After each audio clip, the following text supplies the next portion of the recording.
So basically, you have seen the profession from all the three directions: as a student, as a practicing professional, and as an administrator.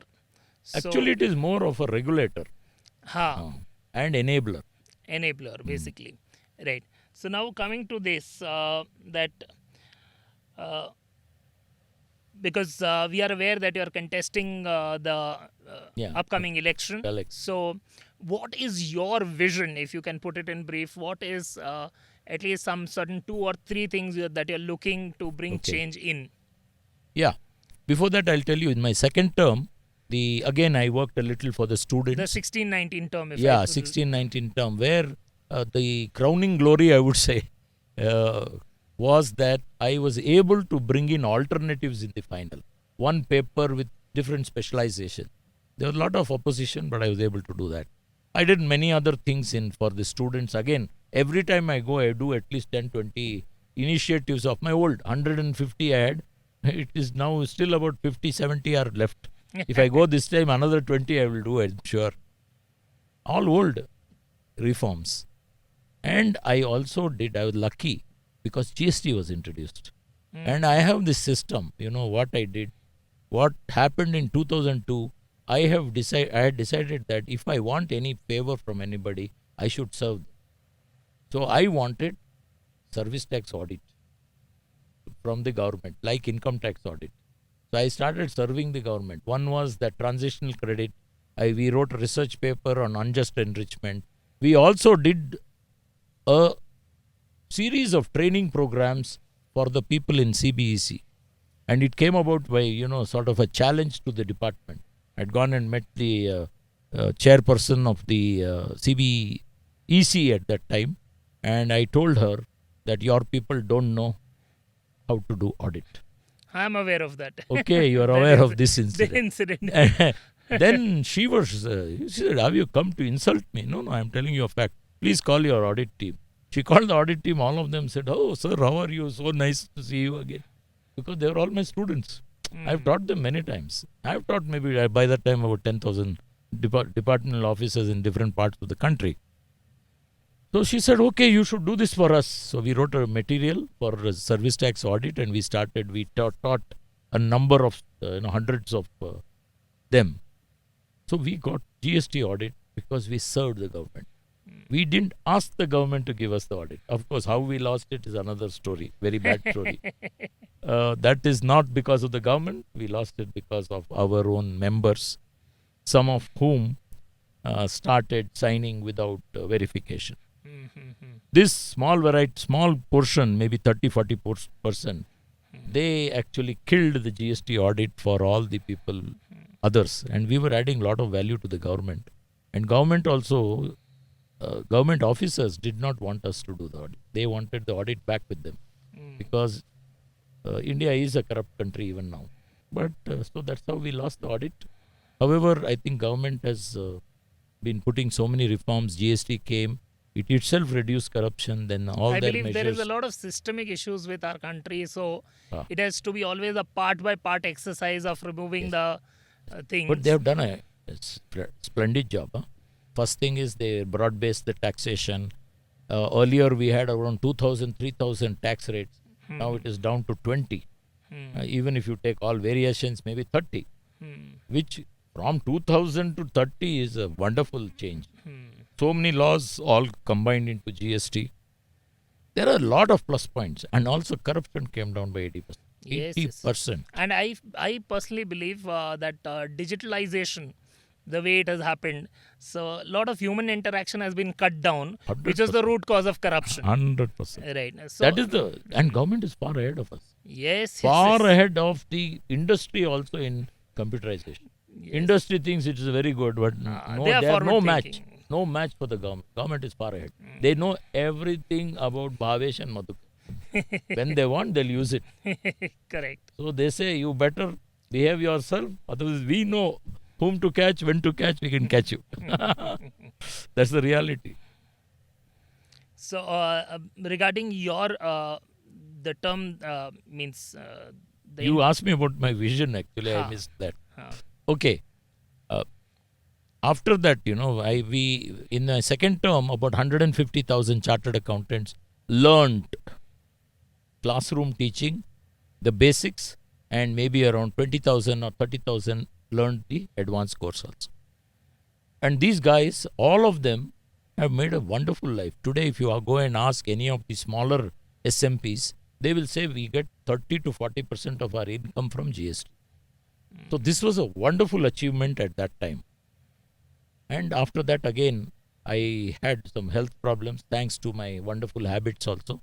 Most of India votes in people who call them, who praise them, and this is the political maneuver. Hmm. For example, online voting, 2011, just went. Then I said transparency in the proceedings, because nowadays even courts are transparent. You can listen to the court. Yeah. So I said, not nowadays, even earlier. So I said, let council proceedings be openly telecasted, not allowed. Again, defeated by these people. So I found every forward-looking, what I would say, dramatic change which I was seeking used to be killed. If I came up with some small proposals which have no great impact, then all these people would keep quiet and let me be busy. Basically, what they wanted me to do is get busy in some trivial things so that I don't focus Latch on. on to something very substantial Huh. and derail the entire thing. The Institute of Chartered Accountants, unfortunately, was also run like the Indian Parliament. Many of the members who got elected for wrong reasons, not for merit. And that is the bane which has been continuing to happen. Maybe 20 years back, we had doyens. Out of the 20 people, 30 people in the council, almost 90% would be there for their service, excellent academicians, brilliant people. Now it is all businessmen. 80-90% are businessmen who are there to serve themselves. Somehow they get elected and they come through. So this time, what is it that I thought I should do? Because of that, I decided not to go. But then I have again decided to come back to build some capacity, like I did in GST, because I am seeing again there is a lot of what I would say desperation in the SMPs, small and medium practitioners. Lot of desperation. Sir, we are not getting articles, we are not getting clients, we are not getting work. Nothing comes on its own. There is no free meal in this world. Is something which somehow this profession has not understood. I thought, okay, one more attempt I will do. This time I will do it in the area of consultancy, which is an area where we have been successful. We didn't take up the attest function in our office. We said we'll not take up any government work. And we have been largely successful. We have been growing very well. And I would say we have an envious standing as of today. So this standing can be there with anybody, because I was an average chartered accountant. Therefore, I want to build capacity in consulting in different areas, maybe 10 new consulting areas. Actually, it is nothing new. It's being done by some. For example, VAT outsourcing, the sourcing of VAT compliance for foreign countries, developed countries. Then maybe even income tax for Australia or maybe for England. Any of the foreign countries where the languages can work. Other than that, we could also do a lot of work, because remember, the CA is somebody who can learn anything. Any new subject he can learn. Also, we have learned tough taxes. GST is a very, very complicated law.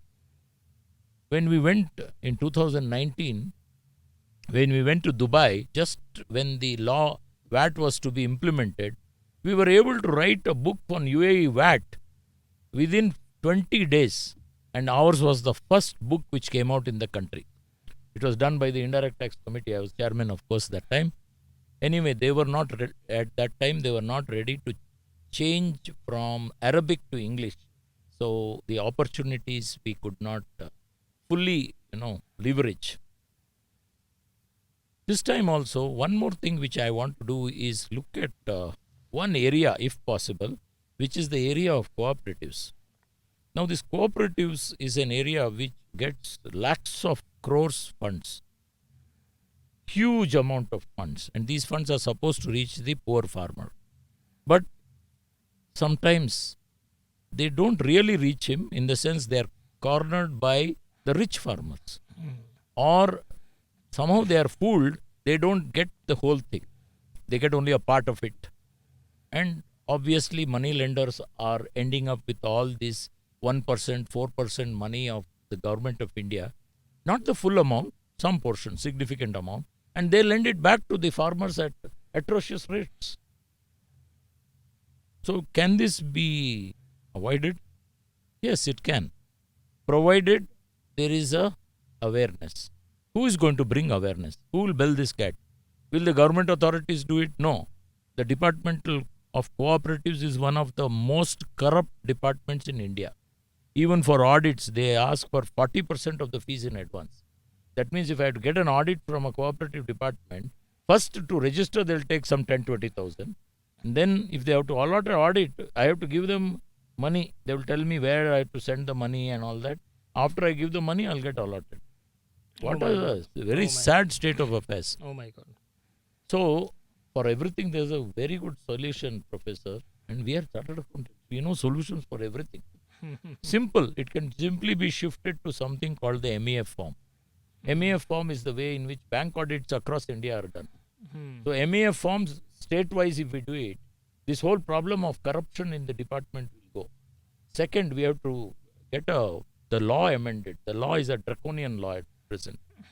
And I should tell you that our Home Minister, who is also in charge of cooperatives, Shri Amit Shah, seems to have taken up this area very seriously. And last year, 2023, he brought in a multi-state cooperative law. Yes. And I am thinking that if I can meet him, which is not a problem, I am told that he is easily approachable, but he will not put up nonsense. Obviously, I will not give him nonsense. I'll tell him, I am going to make awareness for your people. I have got so and so number of people. I'll train them. So that is one of the areas that you're looking at. So what you do, you serve the government. Exactly. The moment I serve, and I do this for 1 year, Amit Shah is going to be talking about this everywhere. He will take credit also, and he will also give us credit. Because our honorable home minister, if we know, he is absolute taskmaster. So Yes. if he is looking at cooperative society, so He's already started. yes, Remember. and people who are doing some nonsense over there should be more than wary, because once he takes it up, and when there is someone as good as you to help the entire process out, it'll be an absolute chain reaction that will land up. And actually that area requires a lot of cleaning up, because it is not the first time that I'm having a discussion on cooperatives being completely plagued in the system. So a lot of clarity on that front. Second is capacity building that you talked about. Right. So great vision. A third thing, anything else for the students that you're looking at? Yeah. See what has happened, no, in this in the CA over a period of time, students have drifted away, and there are many reasons for this. Some of the reasons, of course, are the very poor decisions taken by the consecutive, I should say, chairman of that committee. I'm very harsh on them, because they had an opportunity to do so much good, but they spoilt it. I was also part of one of the committees for part of the year, and I came to know they are just not interested in doing any reform. They want to bite their ear up. And bureaucrats are there who always are trying to make the system weak. The bureaucrats in ICAI, if you harness them properly, they are a tremendous force. Like my indirect tax committee, I had one Sharat. And before that, one Gurupreet, one Sardarji. I was very lucky. I got one Sardarji, and wonderful. He said, "Sir, 100 karna hai, 110 karenge." I said, what a fellow I have got. And I encouraged him, and he did more than 100.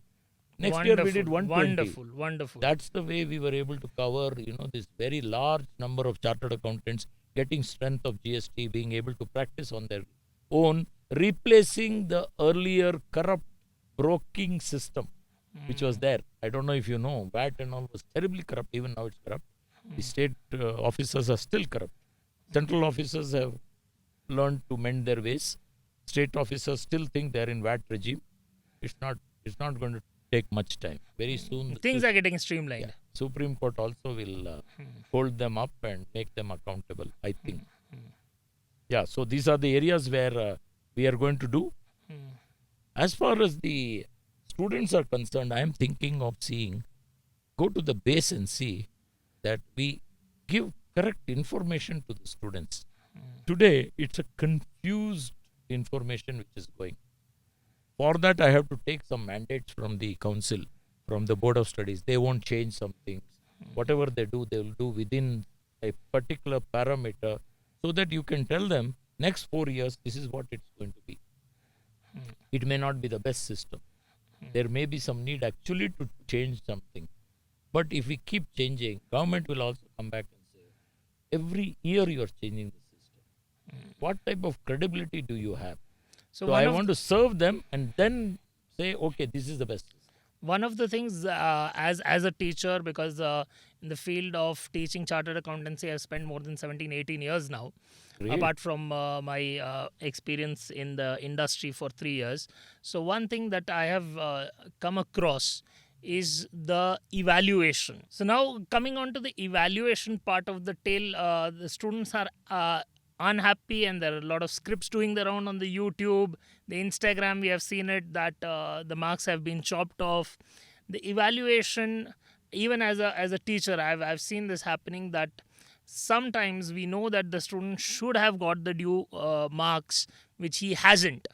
So what you would like to do in that front, the evaluation front, and ensuring that the deserving candidates make it? Yeah, that's a very good question, Professor Bhavesh. And it's very worrying also. In fact, in my first term, I had asked the exam committee, okay, we all are getting trained. I myself get trained every year. Even now I'm 64. I spend 10% of my time getting myself trained in new things or improving something which I need to improve. So I was asking them, what about these evaluators? And I was surprised at that time, 2011, 2010, that for 20 years, evaluators are not being trained. So I said, this is ridiculous. And then they said, we are not doing it because evaluators are secret. Their names are secret. We can't expose them to everybody. I told them, the fact is that your coaching institutes know every evaluator. So what secrecy is there? From whom you want to keep it secret? From the student? I also told them, evaluators are there, the coaching class people are there inside the institute itself. Voted, elected members are there. At that time there were 2. Okay. So I said, what are you talking about?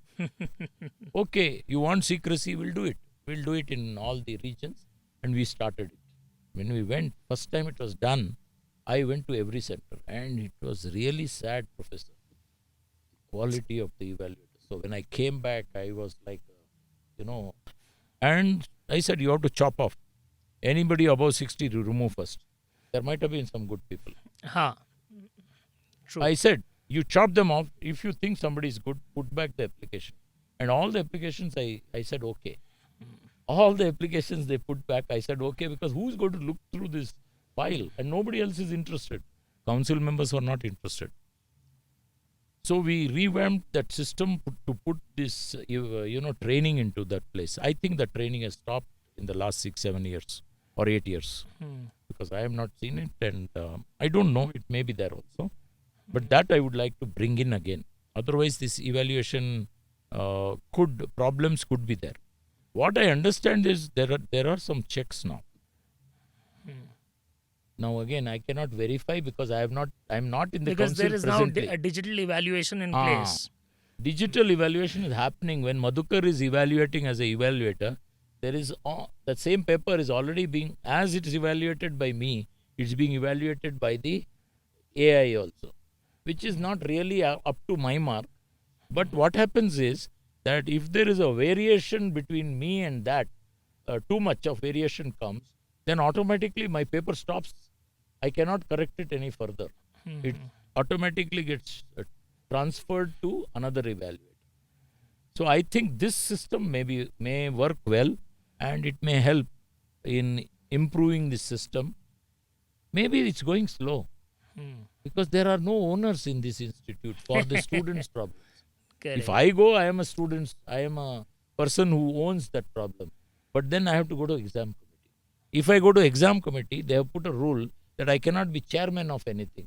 If I am not chairman, that means I cannot do anything. That's the way the institute works. Okay. So I have So- to now, there are a lot of things I have to do. I don't know how much of it I can do for the students.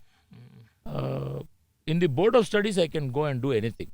But in the exam committee, unless we change the entire standing committee, non-standing committee, the rules of that, which may take quite some time, and I'm sure the unless I get a very good council where people are conscientious, looking to look at reforms, I don't think that will pass also.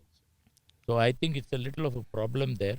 Unless I go to exam committee, what I will try to do is that I will give my list of things to be done and informally try and take the information as to what is being done. If things are not happening in the first 2 years, third year I will enter the exam committee. If I Because enter I- the exam committee, the story will be totally different. because as a teacher, I've seen that students absolutely break down because they have not got the marks that they deserve. They get the copies of it from the RTI or after applying to the No, they can ICAI. apply directly. Yes, so they get the copies and then they show it, and there is discrepancy that is visible, right? I'm not saying that it is a case with a lot of people, but yes, few of the students are hard done by. And when you look at an individual, he or she, that they have worked really hard for 3, 5, 6, 8 years, and maybe due to a 1 or 2 mark, they have to come back again.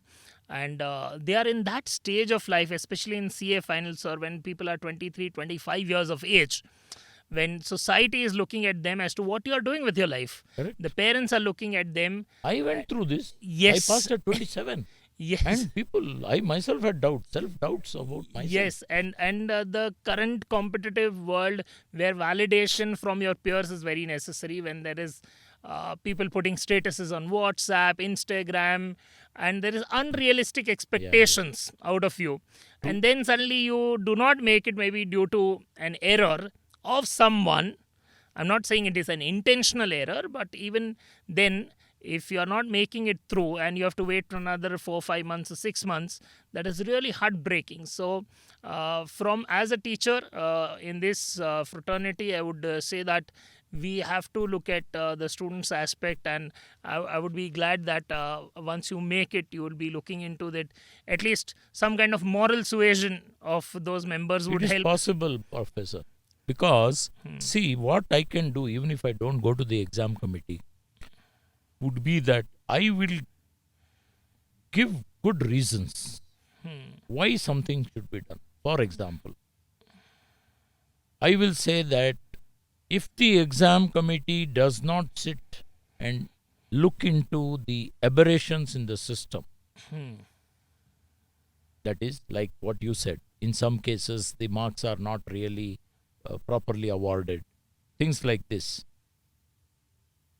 If they don't look at it or they don't give time to it, then as a council member I can say I don't have confidence in this exam committee.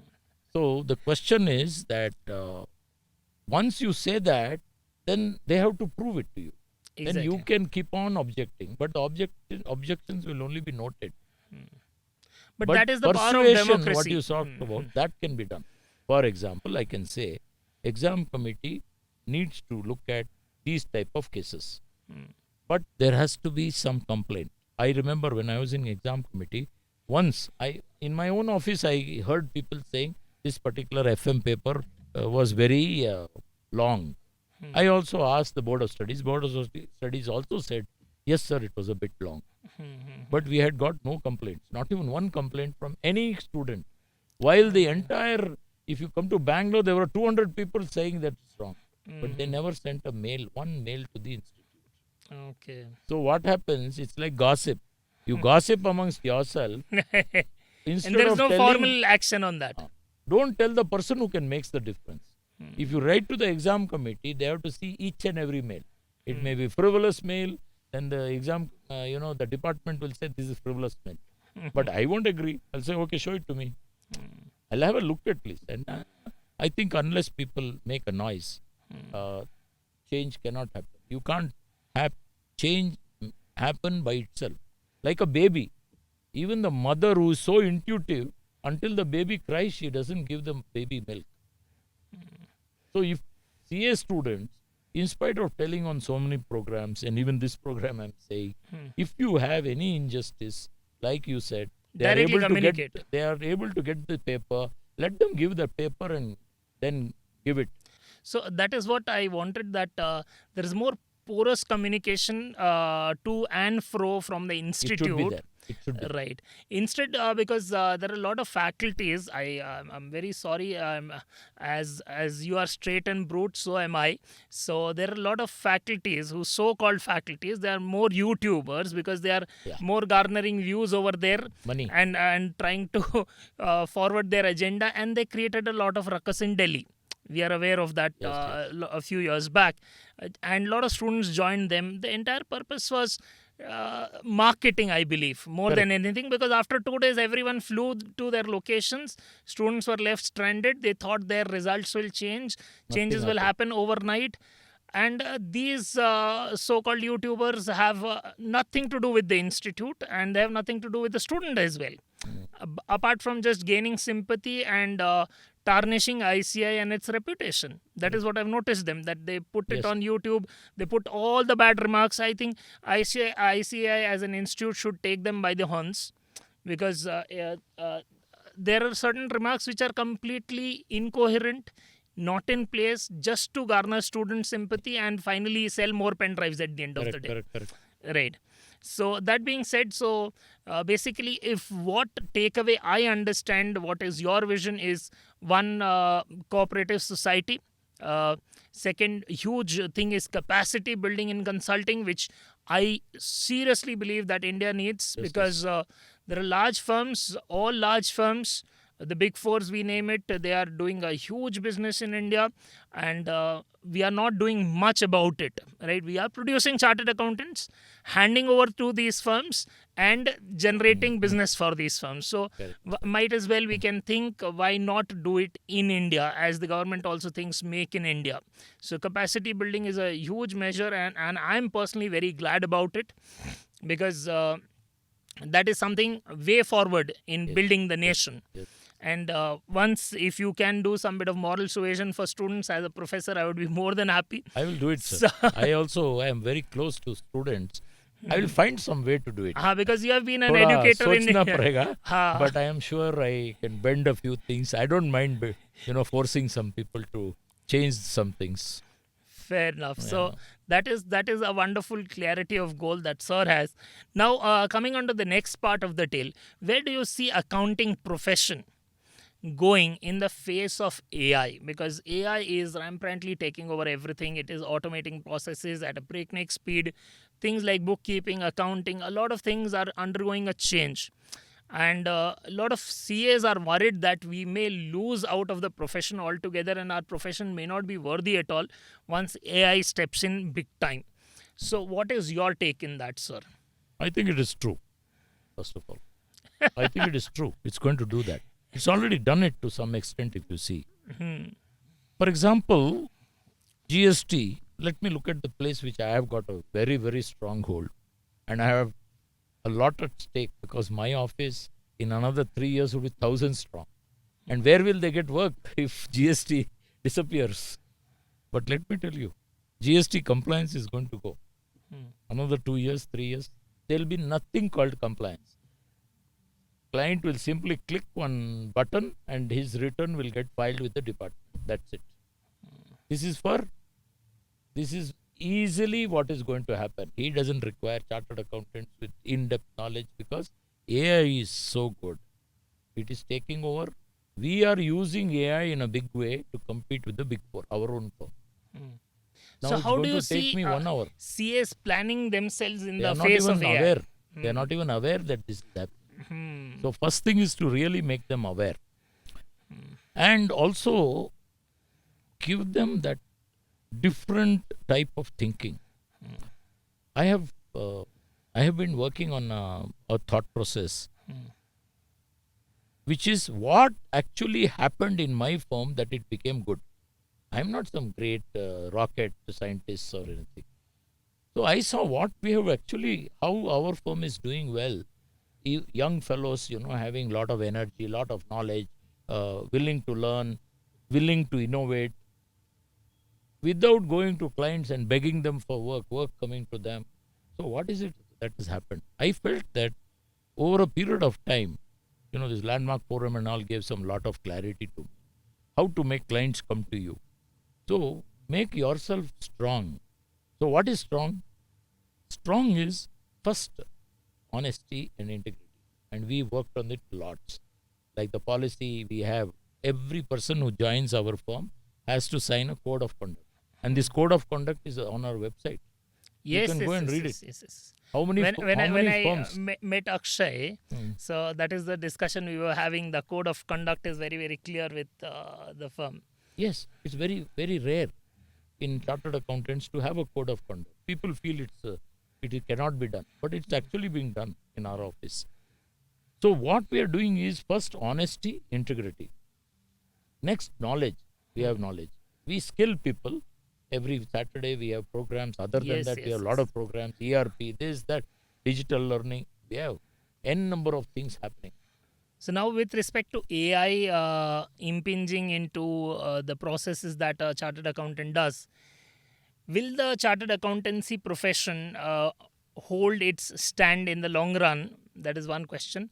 Second is, what should the CA do now? Because if the AI starts eating into what they are doing, basically to an extent, then how they should mold themselves in the face of AI changes in order to stay relevant. Yeah, that's a question in almost everybody's mind. Every third chartered accountant I meet, of whatever size, is having this fear. AI is certainly going to take over all routine jobs, all semi-routine jobs also. Even knowledge, if there's some basic knowledge required, AI is very easily going to take on that knowledge. In our own area of GST litigation, we have tied up with a company called Signet One, and we have provided them a lot of information. And with that information, today, if a show cause notice comes to a client, within 1 minute after the show cause notice is uploaded, I get an answer. Latest case laws, latest notifications are all considered, and I get a reply. Earlier, I would have taken 1.5 days, 2 days, 1 day for To research, draft one. yeah, and then drafting and all. Here, research is gone. Research is done by AI only. Not that it can do it fully. I still have to do a little Review work it. at this point of time. So it takes me about 2 hours to finish that work. If so, earlier I used to charge maybe 1 lakh of rupees. It was 2 days of work of a professional. Now with these 2 hours, I'm ready to drop my price to 10,000 or 20,000. With my name and charge of 20,000. Every client will come to me. Why should they go to somebody else? They got an expert who's doing it for 20,000 rupees. We used to think Big Four, they're undercutting us and all this thought process. They have never undercut us. They are making their margins. But they have automated to such an extent that their costs have come down Cost of- dramatically. And yes, they are dramatically. using AI in a very big way. We, local fellows, we don't want to spend money. We have never spent money. We are not used to spending our money for even buying books. We want clients' money to come, then I'll buy books. My clients' money to come to buy a good, build a good office. Clients' money to come so that I get a big server. Everything is dependent on clients' money. I have never invested my money, unfortunately. Whereas this present day practice requires investment. Exactly. Investment not only in money, in also making myself an expert in certain areas, making myself know certain things like data analytics. Mm. I don't think any chartered accountant can survive if he doesn't know data analytics. And data analytics is not difficult. 10 days is enough to learn data analytics. After that, you may be incentivized to do data science, which may take a year. And a chartered accountant normally will not do because he would possibly be practicing also. But at least data analytics he should have. And the point which you are telling about, you know, literacy, digital literacy is now going to become basic. If you don't have digital literacy, you will not be getting any job anymore. Perfect. This is what is going to happen. So basically, we should treat all digital things and even AI as something which would complement us. 100% we Yes, should and adopt take it it, in our stride. use it. Remember, clients will not become so smart. So even if I am, today a client comes to me, I will not give him a 20,000. I'll still give him a 2 lakhs till he complains. But I am taking only 2 hours. So instead of doing 10 cases, I am able to do 20, 40, 50 cases. Perfect. So I'll make hay when the sun shines. There is going to be a time when the client will anyway come back to me and say others are charging little less, because this is all a demand supply position. Scenario, correct. So a chartered accountant, he has to do all this.